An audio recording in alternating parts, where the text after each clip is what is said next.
Sveiki.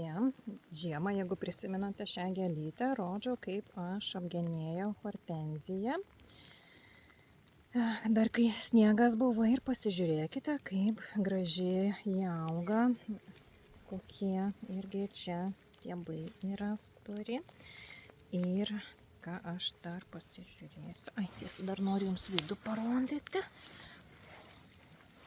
Ai, taip.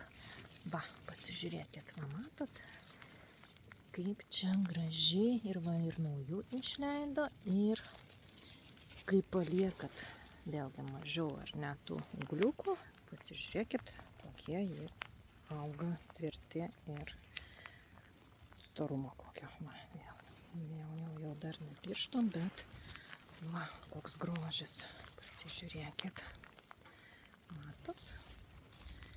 Taip kad dar kartą visus raginu stipriai genėti, maksimaliai irgi pavasarį formuoti. Ir dabar vat irgi, jeigu matot, jeigu vat kas, va, tarkim, vat šitas va, na, jisai taip vadinamas tuščias, jeigu pasižiūrėsite, jis neturi daugiau jokių augimo lapelių, tokį iš karto nuimam. Šitas auga į vidų ir jam čia labai daug konkurencijos, tai irgi jį, ir vat čia ant šakos jų yra labai daug, tai nuimam. Taip, žiūrim, kas čia dar tvirtesnis, va, irgi pasižiūrėkit, šitas va jau, pas mus viduryje šis, vat čia irgi gilin, jeigu einant. Vėl, nu, jisai tikrai nekonkuruos vat su tokiu, ar ne? Galite pasižiūrėti. Irgi nuimam tam, kad jisai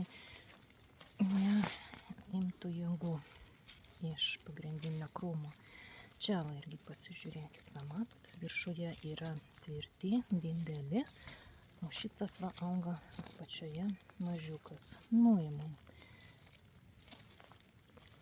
Ir, na taip, vat, pasižiūrėkit, paliekam ant vienos tvirtos šakos, maksimaliai va po, kiek čia 1, 2, 3, 4, 4, 5, kad būtų ūgliukai.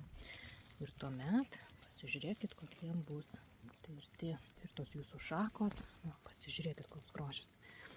Dar jie augs, bet jau pasižiūrėkit, kiek krūmas turi jėgų ir tikrai parodysiu, kokie bus nuostabus ir dideli žiedai. Tai juosi esmę supratot, va irgi, matot, koks jisai silpnas, irgi jį pašalinam, nes mums reikia, kad visi liktų va tokie didžiuliai. Va, dar pasižiūrėkite, apačioje yra senos šakos ir yra nauji, ar ne, ūgliukai. Ir vat vėl sena šaka. Ir vat šitas vat vėl aklas, tai jį iš karto nuėmė. Ir pasižiūrėkit, mums 2 visiškai nereikia, nes vėlgi turime šitos va jau didelius.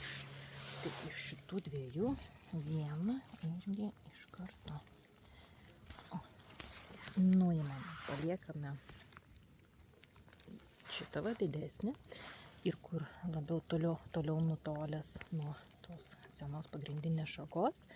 Ir tada jau pavasarį žiūrėsim, ką mums šitą pašalinti, o tą palikti, ar dar naujai auga šaka iš apačios, ar palikti arba pašalinti.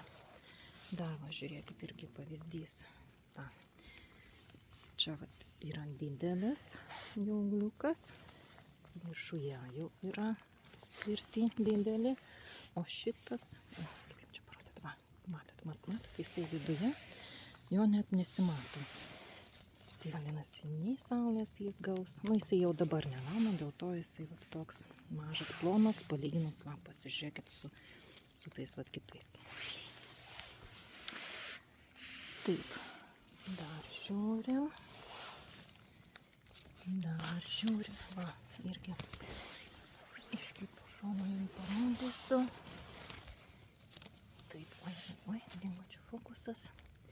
Matot, tas viršutinis pirma, jis auga. Vėlgi, va, jeigu taip paėmus, matot, viduryje, dėl to nei jisai medžiagų maitinimo turi, nei šviesos. Ir iš jo jokio žiedo normalaus nebus. Tai jį irgi tokį nuimam. Dar įlendau irgi į patį viduriuką. Matot, jeigu taip pat nuėmus, viduriukas visas koks tuščias. O šiaip vat krūmas, kai jau visas išaugęs, pasižiūrėkit, koks tankus. Tai reikia nebijoti atlaisvinti tą viduriuką. Ir ką noriu parodyti, tai va parengusiu krūmų visus tokius mažiukus. Iš kur jisai čia auga? Suprantu, reikia, kaip jis įdomiai susikryžiavęs. Visus, va, šitas tokius Jis jau neturi lapukų, jis jau užmigo ir tuščias. Ir jokio žiedo ant jo nebus, ir naudos iš tokio irgi nebus. Na, dar vienas pavyzdys. Matote, irgi visiškai auga į krūmo viduje ir visiškai čia nereikalingas. Irgi nuėmam. Šitas, va, irgi mažiukas nuėmam. Taip, kas čia dar? Taip, čia va ant šakos yra, kaip čia parodyti, va, 4 ir tas per vidurį auga krūmo visiškai nereikalingas. Nuimam. Dar va pavyzdys, kai susikryžiuoja. Vėlgi krūmo vidurys. Matot, susikryžiuoja ir trukdo vienas kitam. Tai vadinasi, vieną iš jų reikia pašalinti ir šitas iš apačios. Na, šiek tiek praretinau krūmą, pašalinau visus apatinius. Dar galima irgi apeiti, va, pasižiūrėkit, kiek čia irgi mažiukas ir visai pasislėpęs ir niekur jisai neauga, tai taip pat. Nu va, matot, irgi nėra visai augimo, jis užaugo ir tiek. Ir jokio žiedo jis neduos. Šitie, jau po gero mėnesio jau pradės ruošti žydėjimui, netgi žydės. O tokie mažiukai, nu va, per vidurį turime tikrai labai va dabar žiedų. Tai dar galima, va, irgi pasižiūrėti variantas. Matot, irgi jis kaip ir viduryje, bet žemai auga. Ir jam, šitas negeras, mažai jam vietos. Taip. Opa. Tai va, per vidurį paliksim tik šitą va pagrindinį. Tuomet tas dar užaugs. Dar gal reikia pagalvoti. Turbūt aš ir šitą nuimsiu. Taip. Čia viduriukas, čia viduriukas, čia. Ir šitas va dar paaugs į vidurį. Ir pasižiūrėkit, kiek aš praretinau ir koks vis dar didelis ir tankus krūmas. Ir ką tai duos vėlgi, kad daugiau jėgų, tarkim, šitam viduriukui ir visom kitom šakom.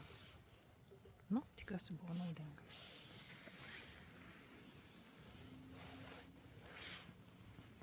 Dar parodysiu krūmą. Ir žinoma, taip galima irgi praseit daugiau, nes vis tiek gal kažką pamatysite. Bet esmė turbūt jau papasakoju, kad tiesiog einat, žiūrit, kas kur auga, kas kaip vystysis, kam reikia daugiau jėgų skirti, tam, kad jūsų krūmas jūs džiugintų.